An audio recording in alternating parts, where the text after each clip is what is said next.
110 Psalm.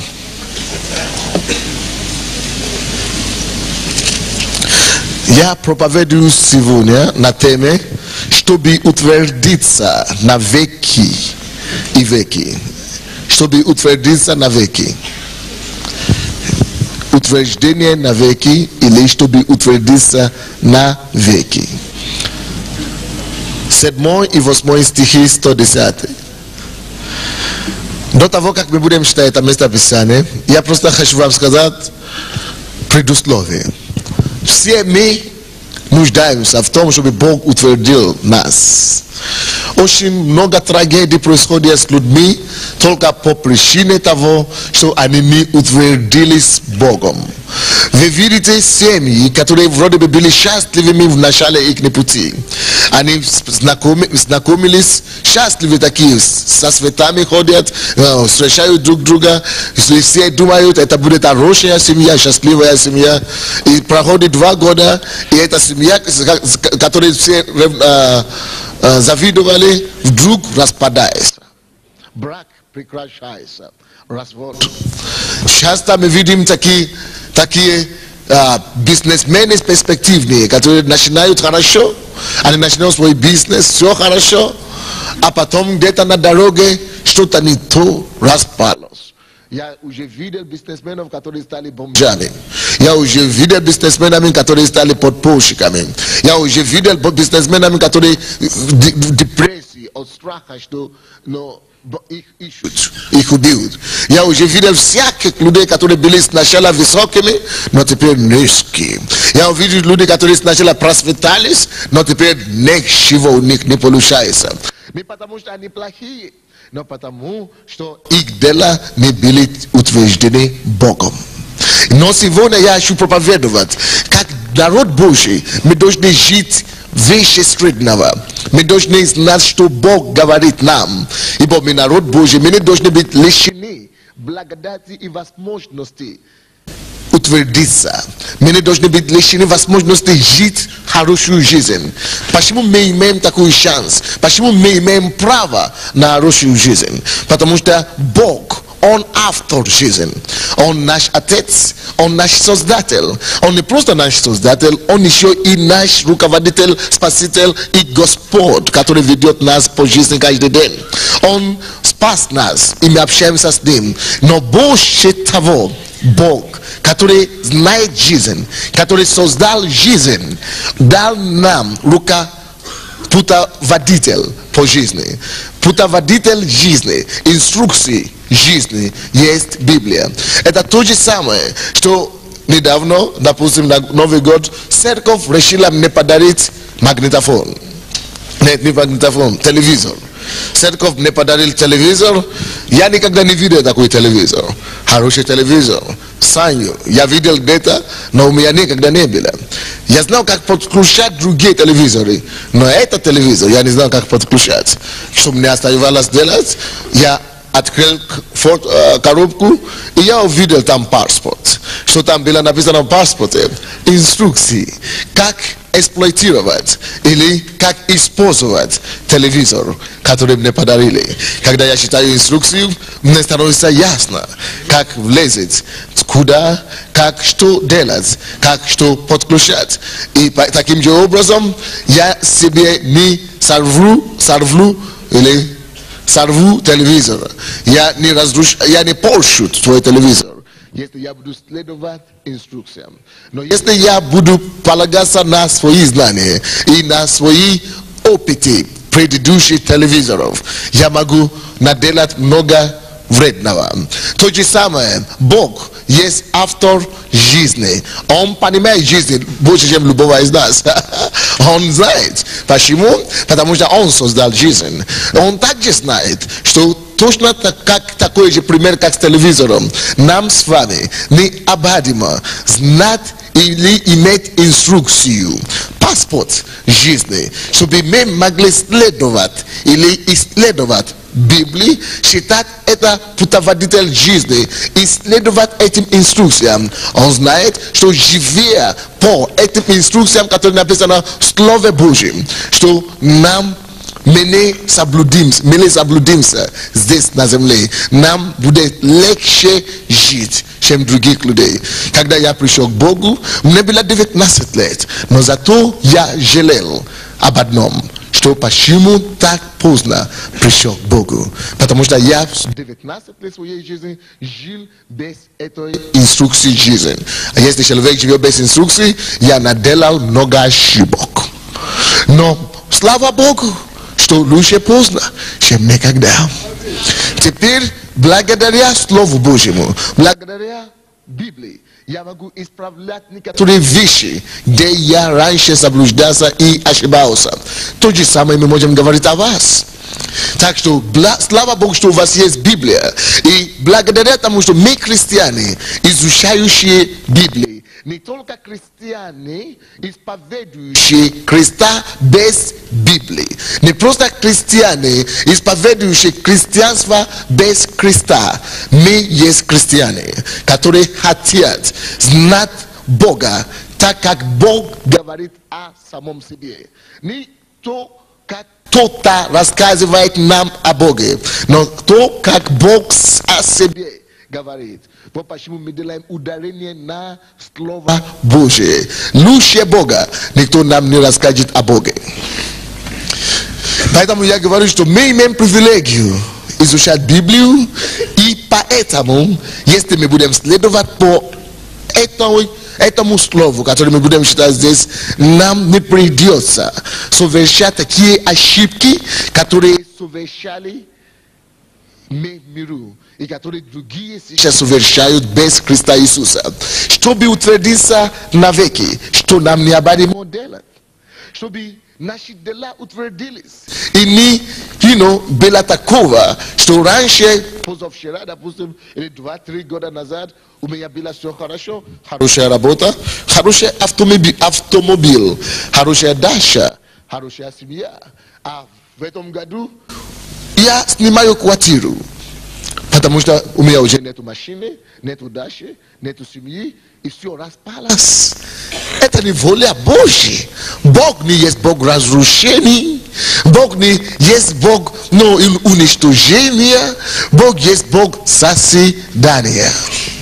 Бог созидает. Поэтому, и когда эти вещи происходят с нами, очень часто Богу тоже неприятно видеть и наблюдать, как все это творится с нами. Бог не рад, что мы страдаем, потому что наши страдания не от Него, но от нашего невежества в Слове Божьем. Потому что мы не знаем то, что Он говорит, а Он так переживает. И говорит: Боже мой, почему они так лишатся все блага, которые я хочу дать им? У меня же все написано в инструкции, все же написано в Библии, чего они не изучают? Мы говорим: я пытался изучать Библию пару раз, я не понимал ничего, я сбросил.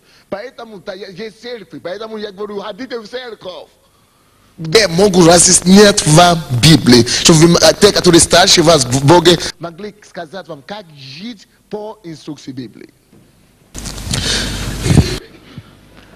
Чтобы утвердиться навеки. Вы заметили когда-нибудь, что то, что человек делает, рано или поздно либо портится, либо умрет, либо уничтожится, либо закончится. Все, что мы делаем своими руками, как имеет конец, придет ему к концу, рано или поздно. Допустим, есть лампа, хорошая лампа, горит, но иногда темнее, бывает темнее, чем сейчас на сцене. Почему? Потому что бывает то, что сгорает эта лампа, тогда бывает темнее. Потому что человек сделал это. Но почему вы не задумывались когда-нибудь о солнце? Вы думаете, что когда-то Бог призвал к нам и звонил, говорил: извините, у меня авария здесь случилась. И Бог: какая авария? Ну, как это, спортила солнце, вышла из строя. Я еще такое не слышал. Может быть, вы, конечно, слышали. Солнце не выходит из строя. Почему? Потому что это творение Бога. Я еще не слышал, что где-то katastrofa služilost zdaj na nebe. Što služilost Bog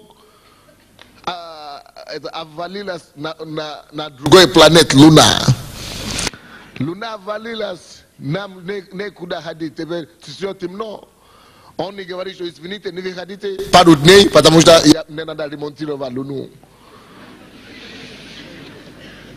Братья и сестры, то, что Бог делает, она утверждает, они навеки. Все то, что Бог не делает ничего временное. Это то, что мы делаем. Мы являемся как луч среди света. А Бог делает свет. Он делает день. Он делает все ярко.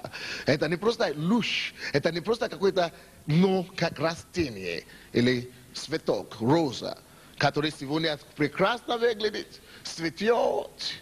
А потом через пару дней, это же роза, это же растение, которое цветет, через пару дней засыхает. Уже нету ей ни вида, ни величия. А потом люди выбрасывают розу. Представляете, люди выбрасывают розу.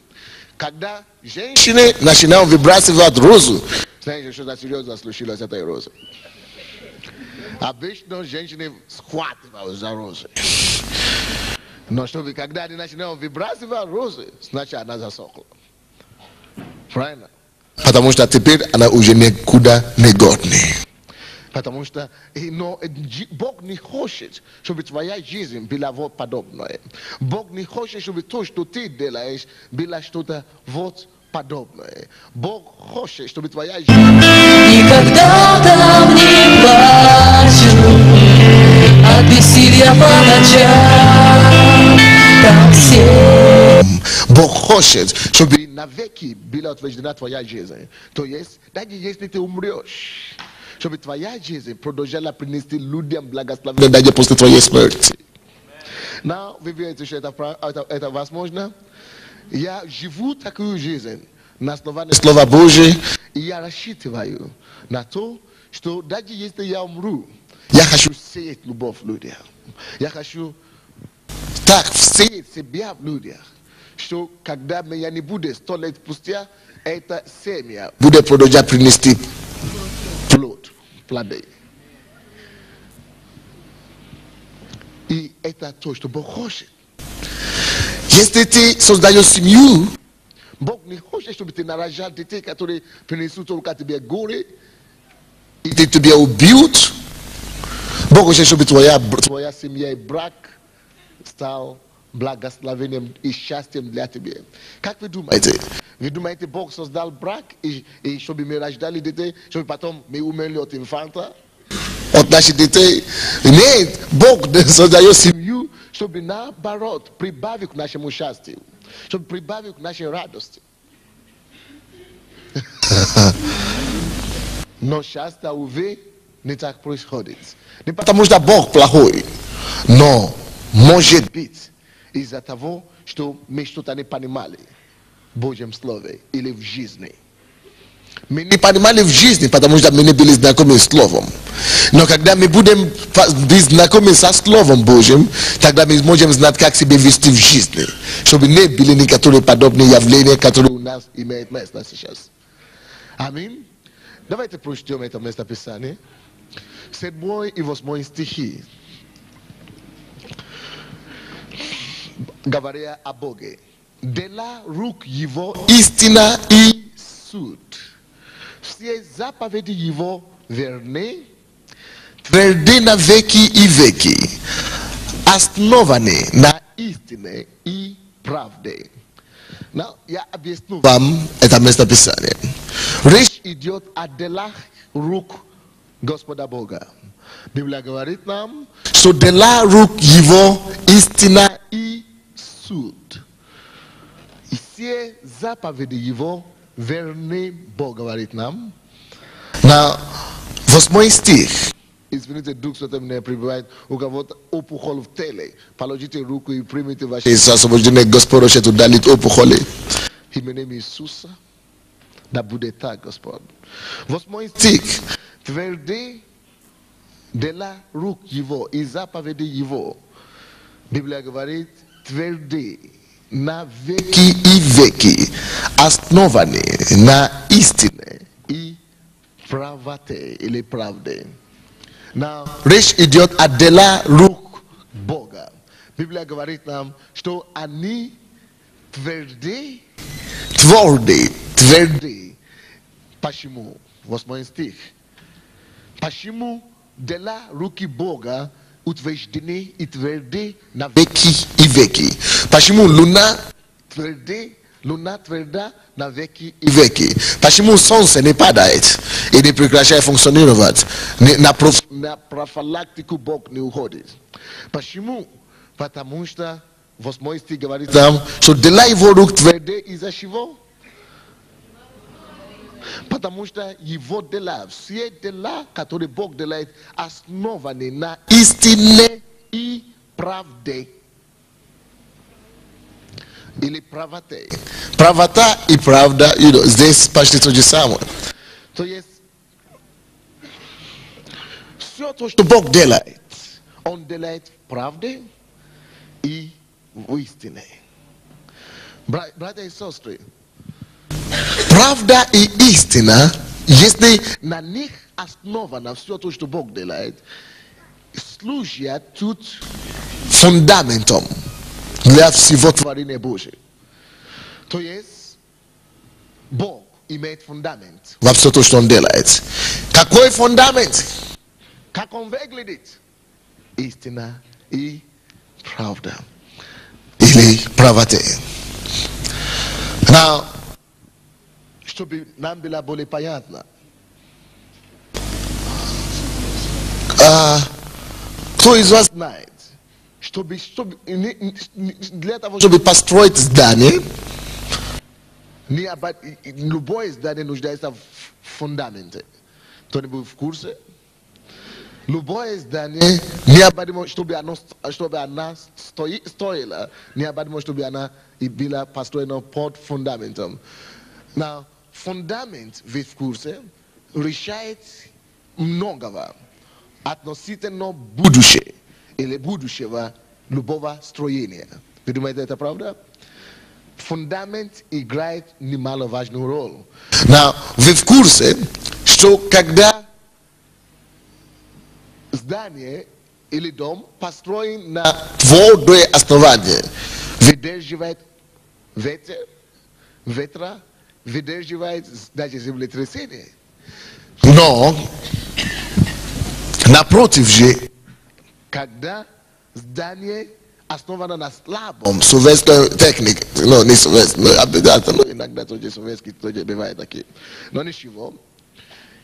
Когда здание основано на слабом основании или на песке, даже эрозия, или как называется, эрозия может убрать такое здание. Тем более шторм, тем более ветер.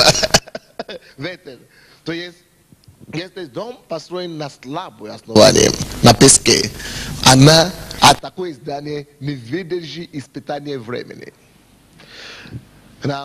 Мы в курсе, мы это знаем. Никакое слабое здание на слабом основании не выдержит испытание времени в точке зрения, когда будет землетрясение, шторм и так далее. Рухнет. Но то здание, которое основано на камне, на твердое основание, выдержит. Аминь. То есть это все нам известно, правда? Now, то же самое происходит в духовном мире.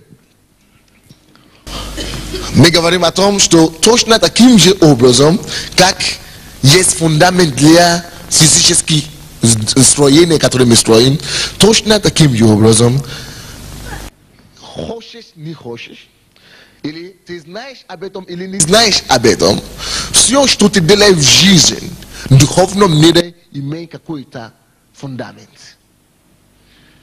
Допустим, это может быть фундамент лжи, обмана, эгоизма, или же это может быть фундамент правды и истины. То, что Бог говорит нам, что все то, что Он делает, Он останавливает на правде и истине. То есть фундамент для всех дел Божьих. Тоже есть фундамент для него, для них. Это правда и истина. Поэтому они выдерживают испытания времени. Поэтому они не рушатся. Допустим, если семья, возьмем семью, если молодые люди женились по взаиморасчету, как бывает иногда, только потому что я хочу что-то от него брать или от нее взять, без правильной мотивации, то есть на основании лжи и обмана и выгода личного, выгода эгоизма, то поэтому часто бывает так, что рано или поздно такая семья терпит сокрушение. Вы слушаете меня? То есть потому что основание не так. И братья и сестры, это не важно. Это либо в церкви, либо это в миру. Если на основании лжи, даже если такая семья устоит, не распадется, да, то дети и плод, который оттуда выйдет, будет ужасный.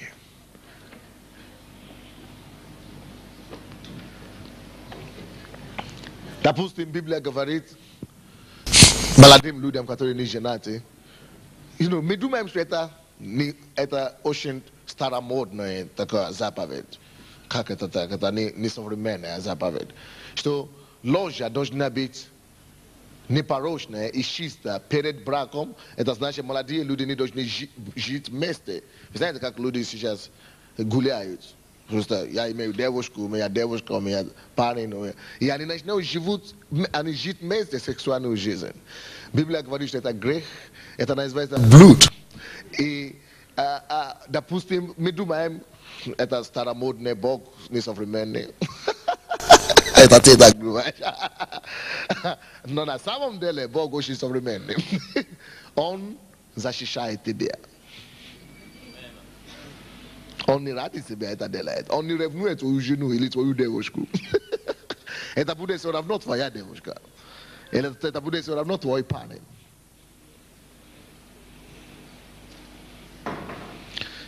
Но если на основании такой неправды будет построена такая семья, будет большое испытание. И такая семья может не выдержать. Или может производить плод не те. Когда я познакомился с моей женой, сейчас она была невестой тогда, я сказал, я так любил ее, и люблю ее, что я думал, кого я больше люблю, ее или Бог. И, вы знаете, я думал, я готов прямо сейчас жить с ней. Так, моя плоть так говорит. И я сказал ей, я люблю тебя, я готов прямо сейчас, чтобы... Я сказал, давай выйди за меня прямо сейчас. Но пойми, я не могу это делать, как бы не хотелось. Почему? Потому что Бог говорит. Ложь да будет пуста. Я знаю, что это ради нас. Я лучше дожду первую ночь. И у те, которые живут до этого, не бывает первую ночь. Они уже несколько ночей до этого, поэтому уже живут до первого. И мы жили, мы встречались около года, и Бог благословил семью. Ты ничего не теряешь, чтобы просто подождать. Хотя дьявол тебя будет говорить, дурак, давай, гони. Но истина Божья во слово верна всякое время.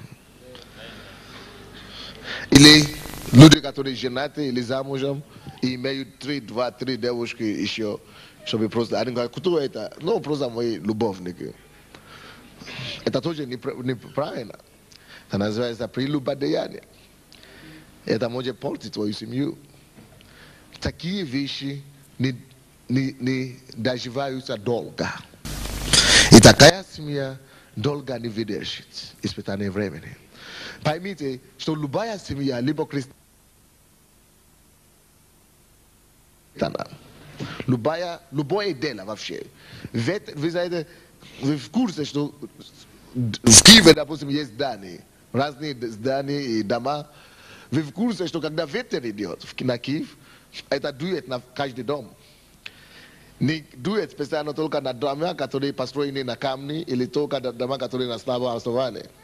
То есть, то же самое в духовном мире, на все то, что мы делаем. Если это семья, допустим, на каждую семью, это не важно, семья верующая или неверующая, будет испытание. На каждая семья будет, на каждый брак будет свое испытание. То есть ветер будет дуть на землетрясение будет. Но разница в том, какая построена на камне и какая построена на песке. И вы увидите, какой устоит, какой не устоит. Вы понимаете? И то же самое в бизнесе. Если мы возьмем бизнес, допустим, есть некоторые бизнесмены, которые думают, я умнее все остальные. Все остальные вокруг меня дураки, я единственный гений. И что они делают? Они обманывают все. Они говорят, я знаю, как дурить людей. Слушай, я могу вам сказать на основании слова Божьего, что если человек даже заработал миллиарды долларов, на основании обмана, слушайте, братья, передайте им. Напишите мои слова. Возьмите эти слова из моих уст. Напишите.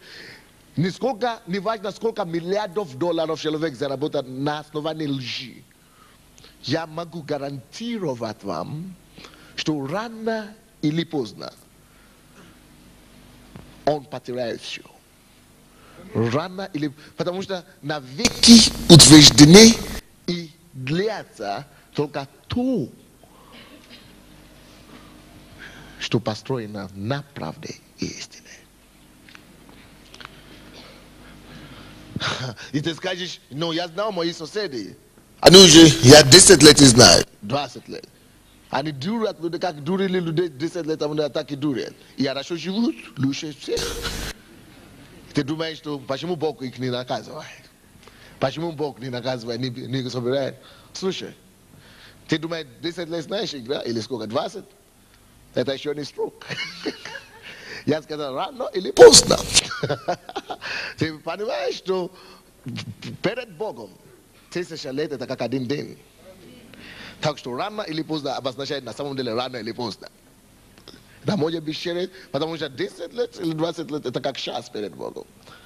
Это еще не срок. Но рано или поздно, дети таких людей станут и бомжами, и дворниками. Я могу вам приложить статистики. На странице, на десятки страниц.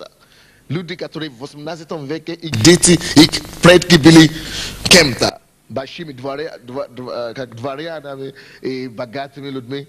Чем занимаются их детьми сейчас? Алкоголики одни. Которые зарабатывали на обмана, на уничтожение других людей. Хочешь, не хочешь.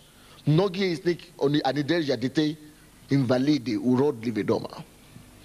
Жены из них, которые из них психушка. So, wow, не стоит.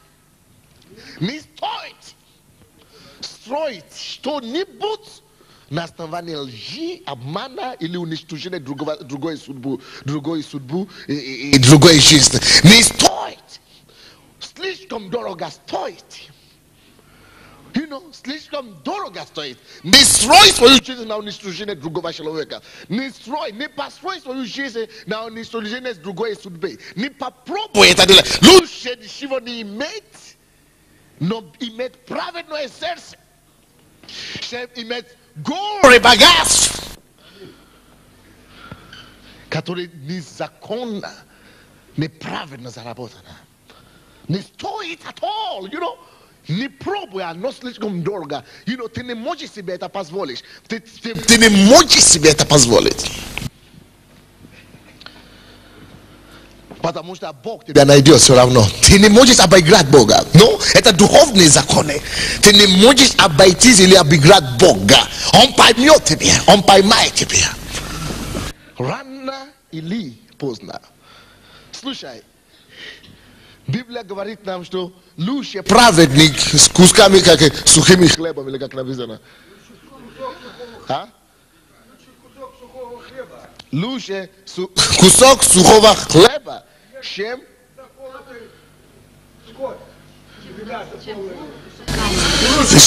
богатство, много богатства. Лучше сухой хлеб, кусок сухого хлеба, чем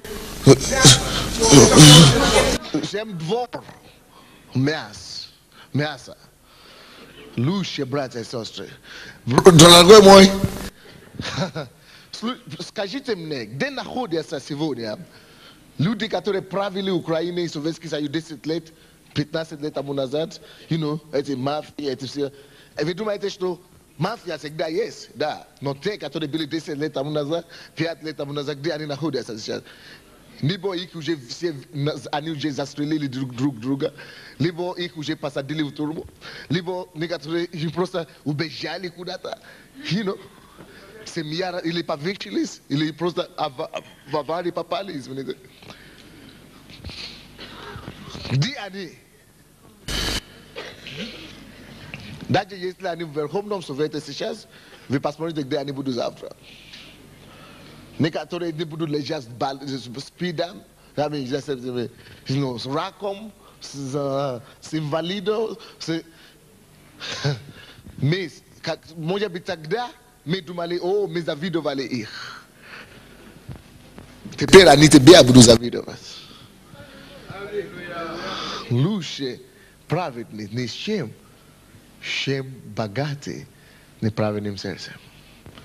Не стоит, братья и сестры. Слушай, будь доволен тем, что Бог тебя спасен. Дорожи это Божьего. Я знаю миллионеров и миллиардеров, которые имеют деньги как сумасшедшие, но не могут спать ночью без таблетки. Не могут спать ночью. Я знаю люди, которые имеют деньги как хочешь здесь на Украине, которые не могут ходить по улице, как хотят. Не могут ходить. Потому что страх. А страх это тоже наркотики свои. Уничтожает их. Просто съедает их. Их дети не могут даже находиться на Украине на каникуле. Потому что только то, что основано на правде и истине, выдержит испытание времени. Братья и сестры, мы с вами жили в миру, мы нас делали много ошибок. Но это не простительно. Продолжать делать такие ошибки, теперь, когда ты уже пришел в церковь. Держись за Богом зубами и ногами, держись за Слово Божие, пускай Он станет путеводителем твоей жизни. Не стоит. Не стоит. Лучше иметь спокойное сердце, спокойную жизнь, чем в дворце без покоя. Аминь. Поэтому дела Божьи утверждены на веки и веки. Почему? По простой причине. Потому что они основаны на правде и истине. Вы хотите быть как Бог в этом отношении? Вы хотите подражать Бога? Не хотите. Я хочу.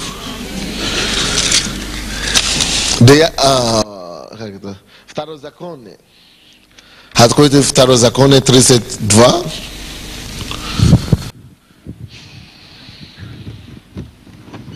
Второзаконие 32. 4 стих.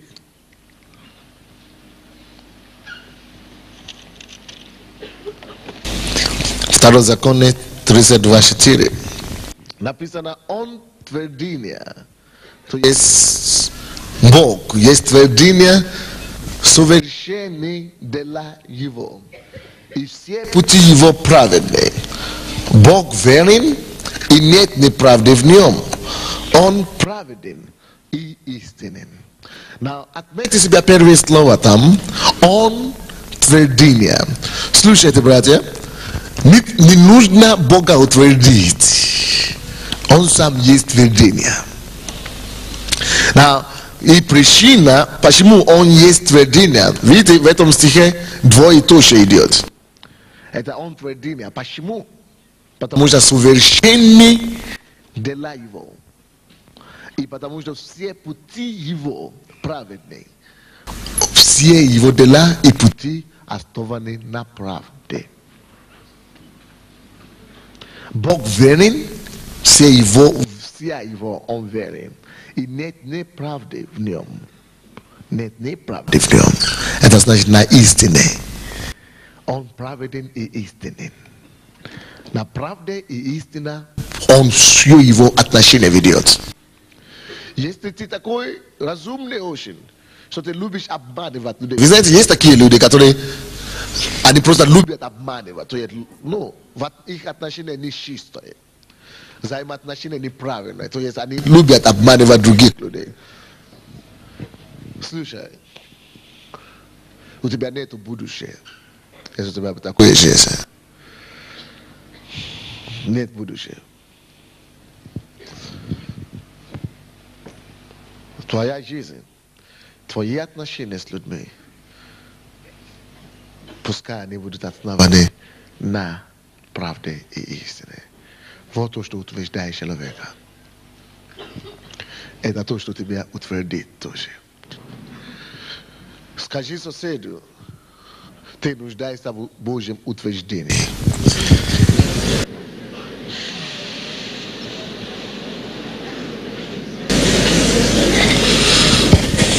Откройте притчи. Притчи 12:19. Притчи 12:19. Притчи 12:19. Ты стих, 12 глава. Уста правдивые вечно пребывают, а лживый язык только на мгновение. Ничего не поделаешь. Ты любишь обманывать людей, ты думаешь, что ты крутой, ты разумнее, чем все. А я такой. Уста лживые. Написано, на мгновение. Ты можешь... Есть одна такая пословица или поговорка на английском, что ты можешь обманывать людей, всех людей, некоторое время, несколько времени. Но ты не можешь обманывать всех людей во все время. То есть ты не можешь обманывать всех все время. Ты можешь обманывать всех несколько времени. Но ты не можешь обманывать всех все время. Ты можешь обманывать людей или всех какое-то время. Но это мгновение. Это до какой-то поры. Ты можешь жить неправдой до какой-то поры. В твоем бизнесе приведи себя в порядок, чтобы иметь фундамент истины и правды. Твои семейные отношения с твоим мужем или своей женой построй, имей базу истины и правды. Твои бизнес, деловые отношения или гражданское отношение, пускай она будет основана на правде и на истине. Это тебе поможет и избавит от некоторых неприятностей. Почему? Какая большая проблема и опасность там? Нету долговечности в лжи. Ты не можешь жить долго. Почему эти ребята мафиозники, эти крутые, которые говорят, бандиты, они в основном умирают рано. Либо убьют друг друга, либо аварию какую-то попадут, либо несчастный случай какой-то. Потому что их дела основаны на правоте и правде, и истине. Но написано правдивые же наоборот языки утверждены на веки. Пребывают на веки. Откройте еще. Так, откройте Евангелие от Иоанна. От Иоанна, 18:37. Евангелие от Иоанна, 18 глава, 37 стих.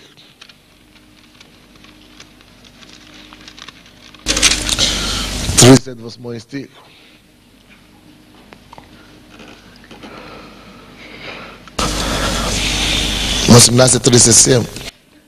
Пилат сказал ему, Иисус сказал Пилат: итак, ты царь? Иисус отвечал: ты говоришь, что я царь? Да. То есть, я на то родился и на то пришел в мир, чтобы свидетельствовать об истине.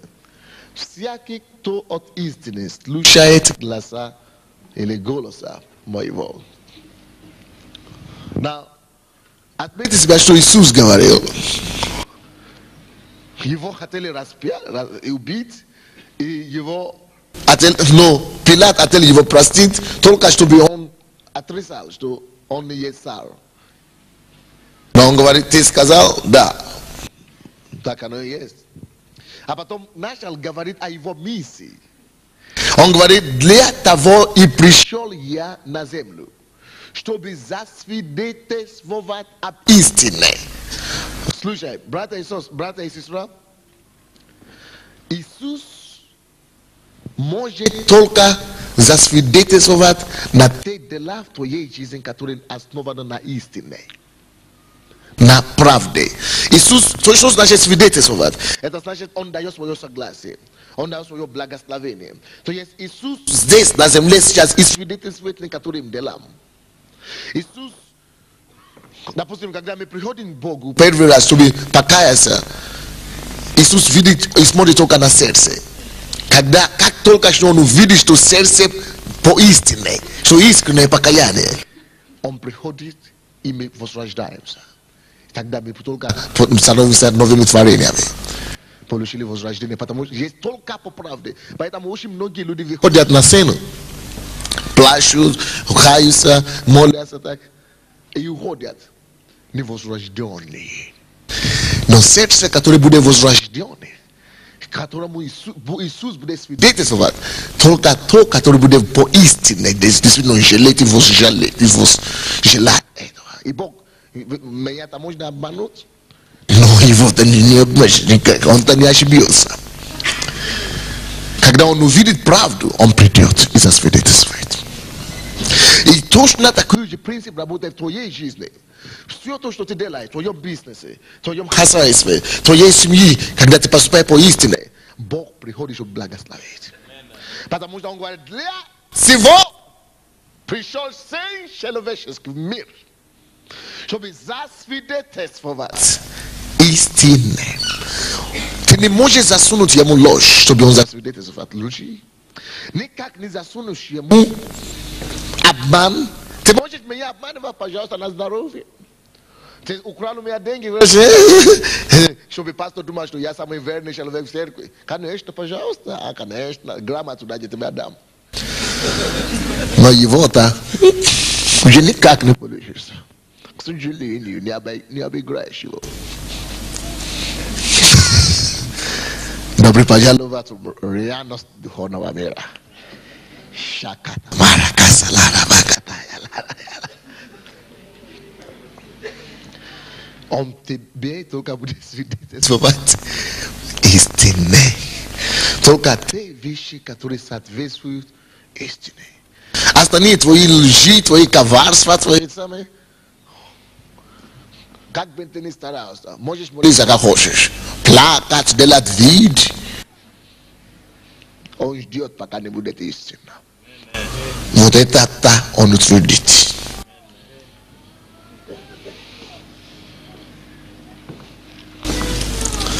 Да, конечно, я знаю, я в курсе, что многие люди делают много вещей через обман, и не получается. Но пока до времени. Но если ты ищешь вещи, которые будут длиться надолго, утвердиться навеки, копайся в их фундамент, ты увидишь там истина и правда. Потому что Иисус пришел на землю, чтобы свидетельствовать только о правде. Правда притягивает Иисуса как магнит. Здесь? Я говорю, правда притягивает Иисуса как магнит. И он не может обойти или пройти мимо правды, мимо истины. Он благословит и засвидетельствует. Но есть некоторые люди, которые не христиане или не ходят в церковь, но они живут по истине. Бизнесмены, они строго по принципам, по истине. И ты видишь, они же не верующие, но Бог благословляет, потому что Бог не может пренебрегать истину. Он засвидетельствует. Принцип работает для них, хотя они умрут и пойдут в ад. Но принцип этот работает для них.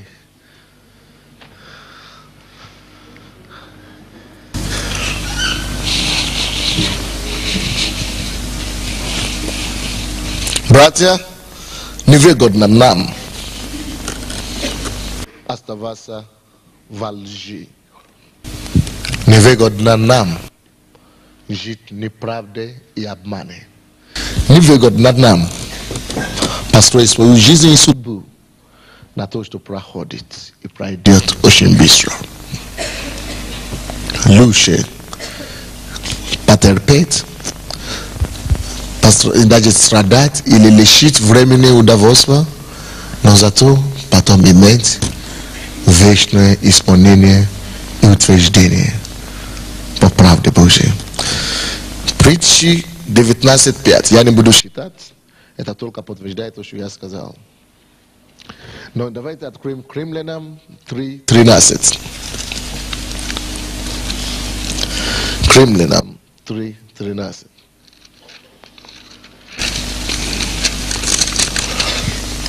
Потому что лживые люди, они не могут избегать, они не избегнут судья Божий. Рано или поздно. Ты не избегнешь судья Божий. Бог все равно достигнет и поймет тебя. 3:13. Гортань их открытый гроб. У кого? У лживых людей. Гортань их открытый гроб. Языком своим обманывают. Яд аспидов на губах их. Они думают поставить яд другим людям. Они портят жизнь других людей, но этим же ядом они умрут рано или поздно. Этим же, потому что гортань их уже открытый гроб. Они сами умрут, покорны себе. Люди, которые живут во лжи. Неправда и лжи. Это то же самое, что поставить себя змей под кровати, под одеялом.